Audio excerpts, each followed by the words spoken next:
edition of Crime Time with DutyRon, a retired NYPD detective with 20 plus years in law enforcement. And if you like all things true crime related from a police perspective, hit that subscribe button, hit that notification bell, so you will get all things DutyRon when I go live or when I upload another video. I want to say a special thank you to all my Patreon supporters, the channel members, and all of the moderators, and everyone who subscribes and positively interacts in the comment section and in all the live streams. I greatly appreciate each and every one of you guys. You guys are a tremendous asset to this community. Hello, Boxing MMA, all the way from Ireland. Great to see you. Thank you for joining. Hello, Stephanie. Hi, Barb. Good to see everybody. I am coming to you live from the kitchen. The sound is good. Thank you for the sound check. That was the next question that I was going to ask, so thank you for that, Josh. I received a lot of emails on DutyRon.com, so a special thank you for everyone who has sent messages to DutyRon.com via my website about the search for our beautiful, precious baby, Summer Wells in Tennessee. The question was, DutyRon, if the search is being scaled back, what does this mean for the investigation? I'm going to get into that tonight. But before I get into that, please take a moment to hit that thumbs up and subscribe to this channel. I greatly appreciate each and every one of you doing that and supporting our community. The community is strong here on the DutyRon channel, and I greatly appreciate that. All right, so today, we saw a bunch of news reports about officials saying that they're scaling back the search operations with the continued search efforts being on a more specialized team basis and needed from directed local, state, and federal. What does that mean? Most people will ask, does this mean that the investigation and that the case is going cold? It is not going cold, and it doesn't mean that the investigation is slowing down. What it does mean is that the imminent search urgency, we're going into 2 weeks starting tomorrow. It'll be 2 weeks tomorrow that she was reported missing. The urgency was for a recovery or to find this child. So all of the efforts going forward early on were to find her, and still will continue to be finding her alive by some miracle. But Summer, right now, the investigation is focusing on more of a specialized, they're going to be relying on tips from the general public. They're going to also be relying on forensic and computer evidence that they might have extracted from some of the devices from family or from businesses or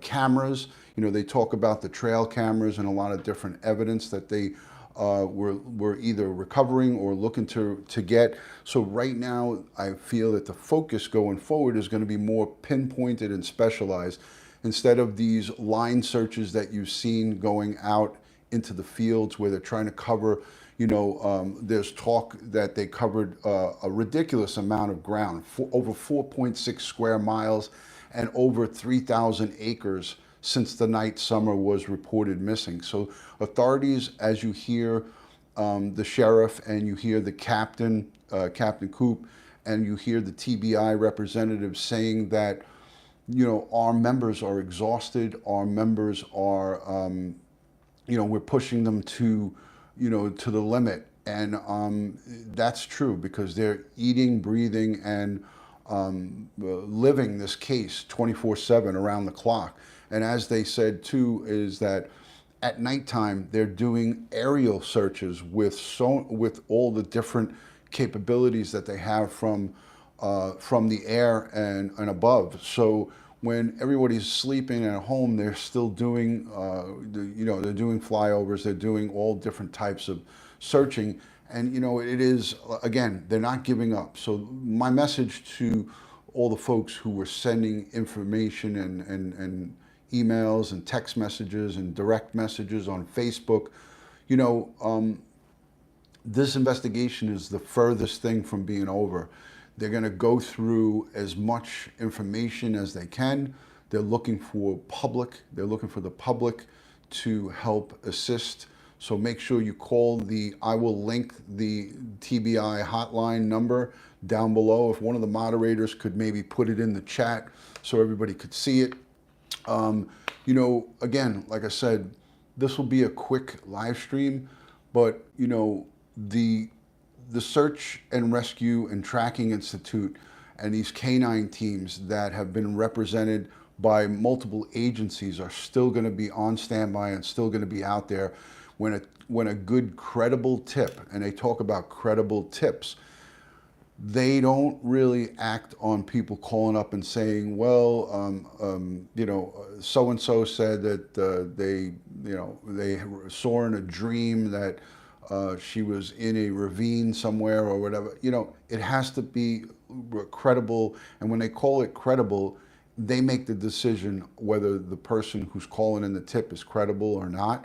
And that's part of the law enforcement's job. Don't ask how and why they deem stuff credible and not credible. But, you know, they've been doing this a long time, and when they get a call in, if it's something that's coming from a reliable source, they're going to check on it. If it's something that's just out of this world, they're probably not going to check on it. Thank you, Retired Sergeant Melinda, for putting that link in the chat. I greatly appreciate it. Thank you, Sergeant Melinda. There it is right there in the chat. Greatly appreciate it. Guys, let me know where you're watching from, your city and state. And if anybody is from the Tennessee area, prayer emojis and hearts for the people of Tennessee and for all the people who are following this case across the United States and across the globe. I appreciate everybody chiming in. Hello, Black Rose. Great to see you. Hello from Alabama. Thank you for that super sticker. It just went by quick. Let me see who that was so I could say hello and thank you. Sandra, thank you so much. Beatty, thank you for the $5 super sticker. Much love and respect. Hello from North Carolina. Knoxville, Tennessee, checking in. Hello, Homewood, Alabama. Fuzzy Doxy, good to see you, Mooresville. Thank you, Cape Cod, Idaho. Thank you, Mama Shan Shan. Fredericksburg, Virginia, Saskatchewan, Canada. Hello, Diane B, across the street, sweating it out. No air conditioning. Hopefully that'll come on soon. Wilmington, Delaware.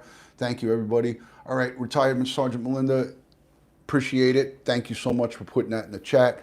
I'm going to link that down below, so no need to put it any more in the chat, but I appreciate that.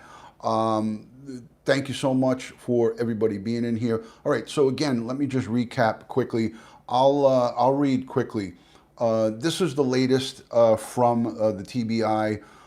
It's from a couple of days ago, but it's good information. Numerous specialized search and rescue groups, including the Tennessee Task Force 2, Bussar Appalachian Mountain Rescue, Black Diamond SCA-SAR, Central Carolina SAR, Great Smoky Mountain National Park, and Search and Rescue Tracking Institute, and numerous canine teams have been represented from those agencies. According to authorities, search teams have covered over 4.6 square miles or more than 3,000 acres since the night summer was reported. The rugged mountainous terrain continues to cause problems and create roadblocks. This slows down the search operation in these areas, but rest assured, while encountering these conditions, we're still searching with an aggressive approach. This was just from a couple of days ago with extreme attention to detail. Captain Coop assured the terrain and conditions have exhausted his crews both physically and mentally, but we're still utilizing local and regional resources. But we have called upon utilized resources from Middle and Western Tennessee, along with out-of-state resources, to bring a fresh set of eyes and rested bodies. And what he means by the fresh set of eyes is that sometimes people that are out there searching, you get so exhausted and you're seeing so much of coverage that you need to get a fresh set of eyes, somebody who might be looking in other areas, or maybe somebody missed something on the first search. Susan King, thank you for the $20 super chat. She says, it really bothers me that Summer's father said he believed that she's been stolen for trafficking. It's a feel wrong. it's feel wrong. It feels wrong. I understand that. Don't take too much of what's going on early on with these statements. I mean, we can overanalyze these statements, but at the end of the day, just know this. Thank you, Mangalia 444, the Fox 44A, for the $5 super chat. Hello to you and Mrs. DutyRon. Much love and respect to you both. Thank you for that super chat. I greatly appreciate it. Don't get too caught up in it. Let me just reassure you guys. The investigators are going to leave no stone unturned. That means every family member, from the father to the biological father, the biological mother, the sisters, the brothers, the cousins, the aunts, the uncles, the relatives, the friends, the Johnny on the spot, the this one, the that one, everybody's going to get questioned, and they're going to get questioned up and down several times. So don't get too caught up on statements that are made and things of that nature. Stay away from fake book and all of the rumors and the toxic feces that get spewed on Facebook. You can really get caught up in a lot of rabbit holes that will take you nowhere. Pay attention to what the TBI is putting out. Take a real good look and concentrate on what the sheriff is talking about, and what the search captain Coop is putting out. If you stick to that, you will be in a healthy place. Again, officials say they are scaling back search operations as of yesterday. Now we're going into Tuesday, which will be 14 days since Summer has been reported missing. Now, again, we don't even know if she was in fact missing on that day. We look at Trezell and Jacqueline West with the Orrin and Orson West. We don't know if those boys went missing on the 21st. We certainly know that they didn't go missing from California City. So until the story is completely vetted with the two parents here, I think that we need to just hold back and wait and see. Wait and see what the investigators come up with. So it's all, again, you hear the TBI representative. She's not the investigator who's investigating the case, but she is the public information officer, and she's putting out very clear and concise information. She says that we still don't know the exact direction of where we're going with this, because we're not getting clear and concise details about what happened. They're getting mixed signals. So you have to let these investigators do their job. We have to be vigilant and steadfast. We have to be patient and supportive, and we have to say to ourselves that we need to leave it in God's hands and also in the investigators, who I feel that the Tennessee Bureau of Investigations have a really good squad, and they're dedicated. I feel that the sheriff's office, albeit the sheriff is a very small department, I feel that their heart is in it, and they're going to give it the best that they have.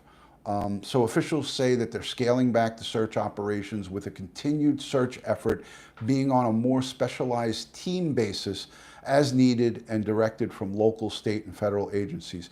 Just because we may not be seen as such a large presence as in the past in and throughout the areas, rest assured that we have not quit, and we won't quit until we find Summer Wells. And that's the statement.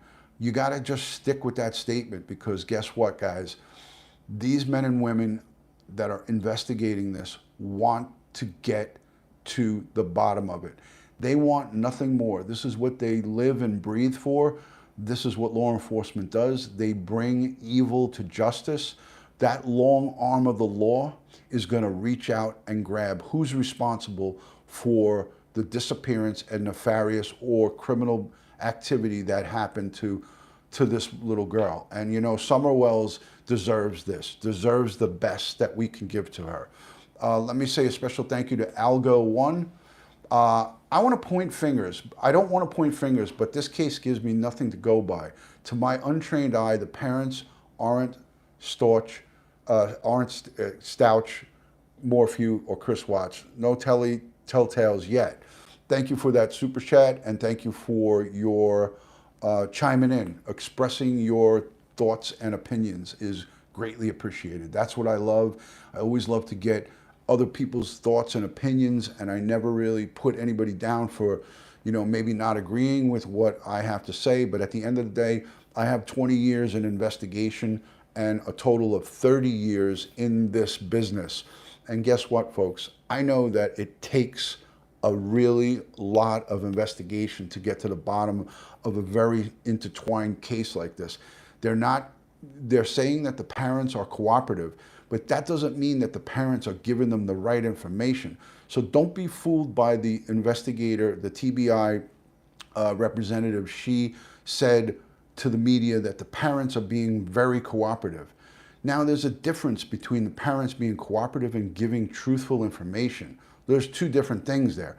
You could be cooperative and give a whole bunch of hogwash.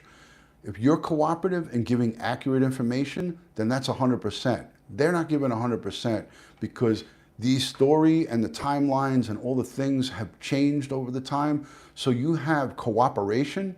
Yes, they're answering questions when they're being asked, but are they giving truthful answers? That's what the investigators need to figure out. And we need to be patient, and we need to let them do their job and figure out what happened.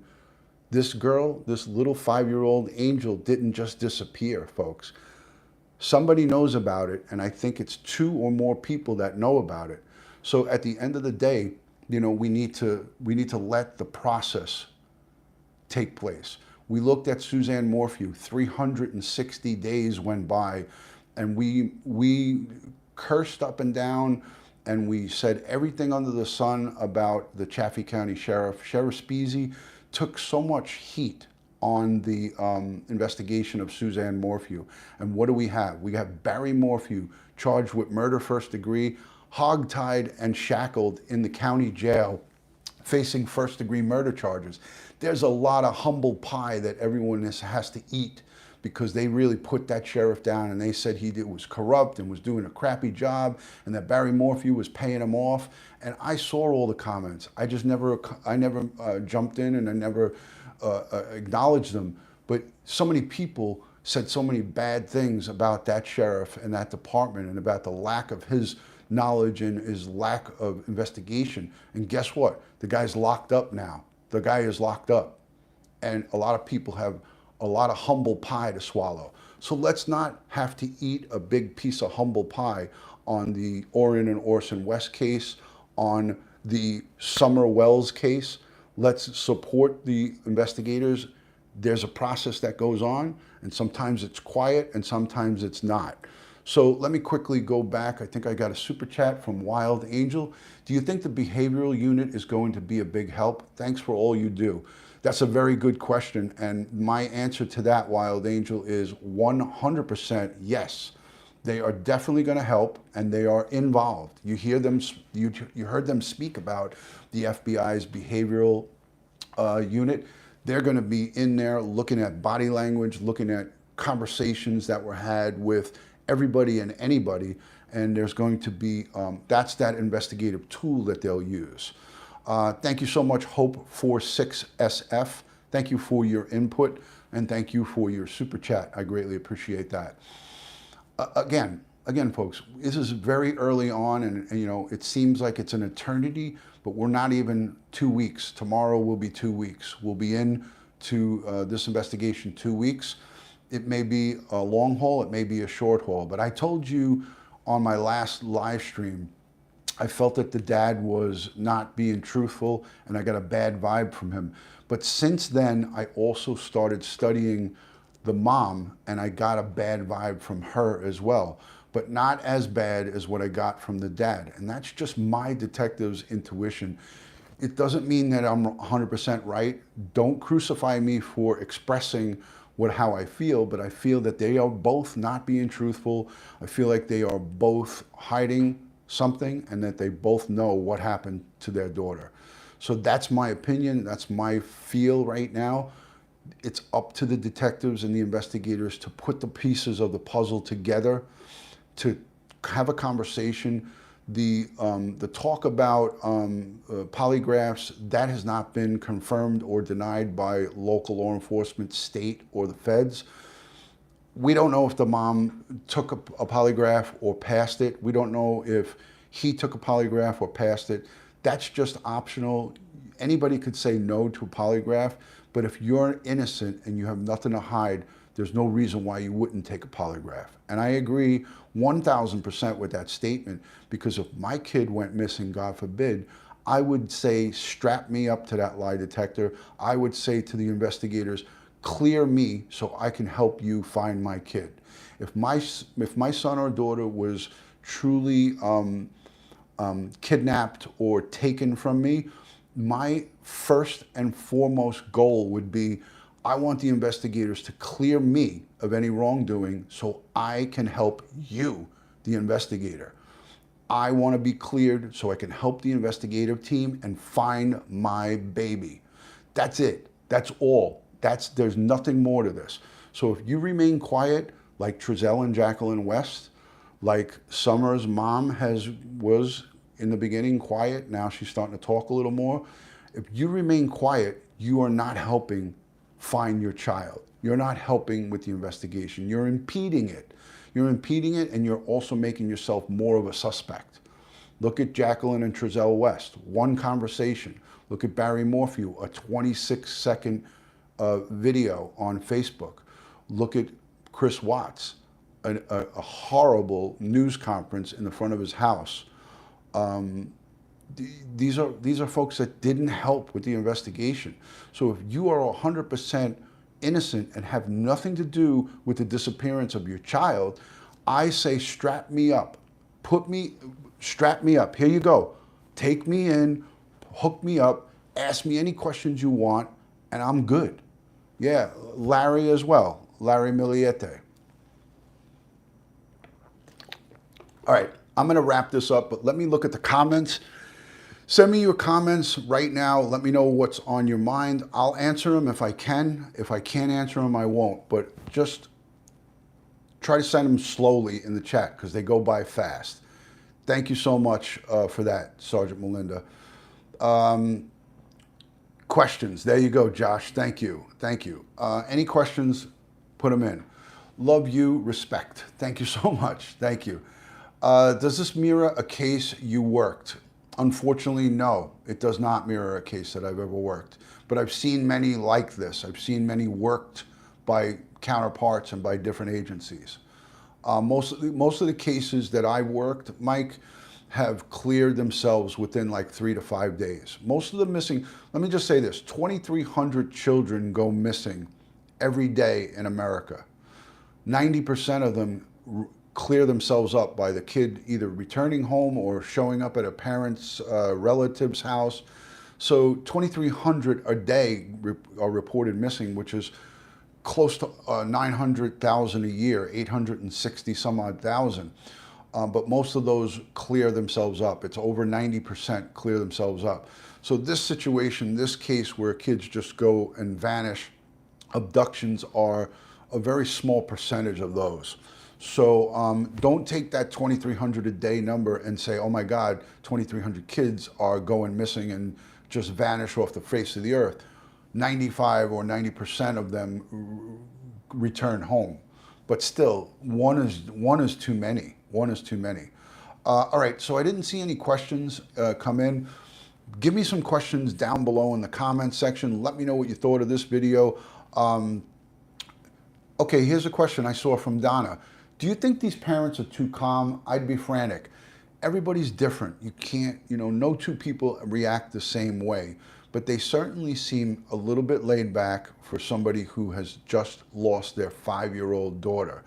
I would definitely be a little bit more hyper and a little bit more frantic and a little bit more urgent in the searching, in the press conferences. I'd want to be all over national TV. I would want to be all over the TV screen to get the message out that my daughter is missing. But no two people are the same. What I would do is not the same as what somebody else would do. So a lot of questions are coming in. Jennifer says, shouldn't Hunter be allowed to leave the state? Should Hunter be allowed to leave the state? Unless you're being charged with a crime, there's nothing that law enforcement can do to hold anybody back, or nonetheless a child. So unless that person is being charged with a crime or needs to be questioned urgently, then there's nothing that they could do legally within the law to keep somebody from going out of state. You can't control someone's movement unless you're charging them with a crime. If they're detained and not free to leave police custody, that's a different story. But if there's no charges against them, you can't say you can't go, you can't leave the state. So no, there's nothing that can be done there.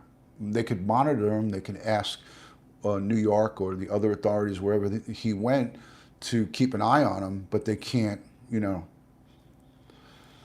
So, why reflect the summer in the past tense unless you know what happened? I agree, D. Kerbal, I agree.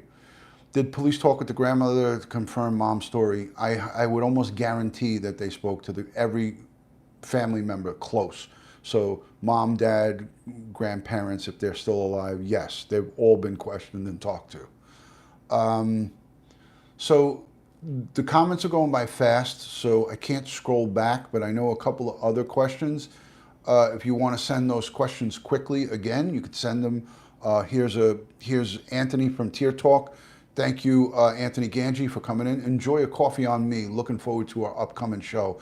Yeah, I'm going to be doing a show with Anthony soon about Chris Watts, and we're going to talk with and have a conversation with a potential a correctional officer from the Dodge Correctional Center, Dodge Correctional Facility, and we're going to get some information about how Chris Watts is being handled behind bars. A lot of people have been asking me to do this. I've actually held back on it because I really didn't want to, but I think this is information that we should know. We should know how this guy's being handled and how he's being, what his day consists of behind bars. So that's going to be a really pinpointed show with Anthony from Tier Talk. If you guys are not subscribed to his channel, go subscribe. He's right up here with the $9.99 super chat. Thank you, Anthony, for the cup of coffee. I greatly appreciate that. I'll have one tomorrow morning. Why did the searchers not search the swimming hole?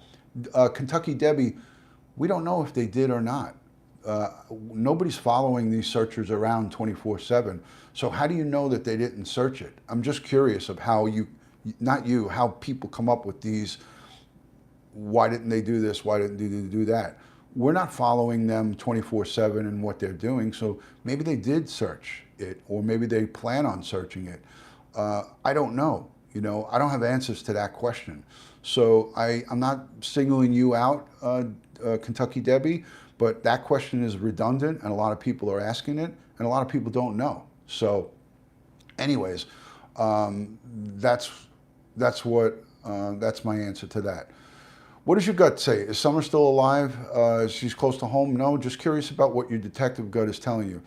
My detective gut is telling me that she is not alive at this time.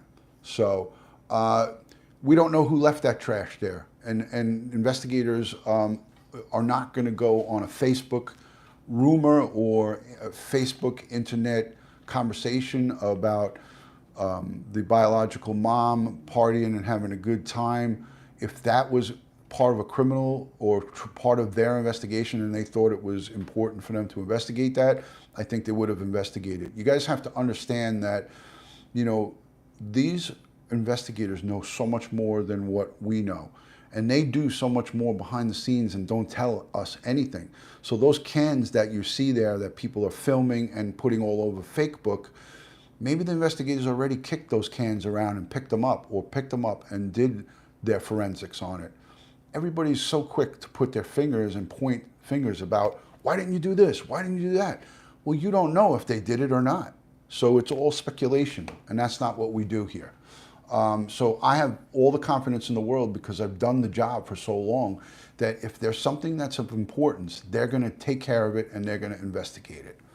So that's what it is. That's the story. They're doing everything that they can. And trust me, if you're talking about it, they've already looked at it. Trust me on that. So, but anyways, I think that's all I've got for tonight.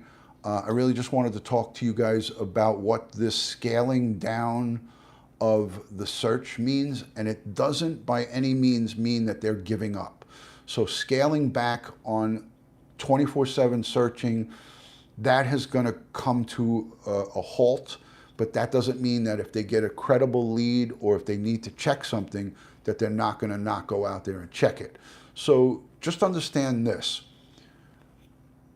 They are committed to 1,000% finding out what happened to Summer Wells and recovering her, or finding her and bringing closure to this case is their number one priority. And they're going to do that night and day. So please don't get caught up in all these fake book rumors. These people that are on Facebook putting out all of this narrative and all of this crazy spin that takes away all the attention from what's most important. What's most important is supporting the investigators and following the facts and following what is relevant and what is important, and standing by the law enforcement on the state, local, and federal level and backing them up and supporting them. That's what's going to bring Summer Wells home.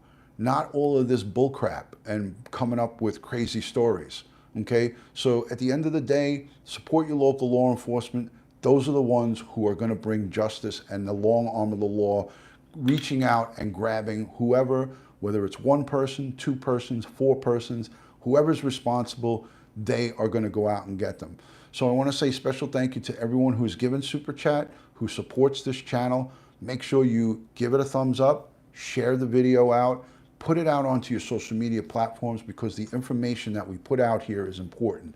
I am going to have an FBI retired polygraph and behavioral body language expert come on with me, and we are going to go over Donald's statement that he put out on the news, and we're going to go over any other statements that maybe the mom was talking, and people were talking about the mom was talking. We're going to go over that in a couple of days. I'm going to work on it maybe a couple of days or early next week, and I'm going to have a specialized show on that. We're going to, I'll promote it. I'll let you guys know when I'm going to do this, and I'm going to have it. It's going to be great, and we're going to talk about every aspect of body language and, you know, all of that type of aspect in this case. So love and respect from my house to yours. Thank you to the Patreon supporters, the channel members, everyone who is positively leaving comments down below. Those of you who send me messages on my website, subscribe to all my social media. One word, DutyRon, Instagram, Facebook, and Twitter. Go over to my YouTube video share group. Go to my police and crime chat group on Facebook. Go over to my Discord and go on to DutyRon.com. Love and respect from my house to yours. God bless the world. God bless the United States of America.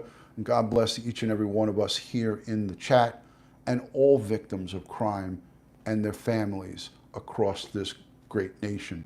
Good night from New York City, and I'll see you on the next one. Peace and love, folks. Thank you.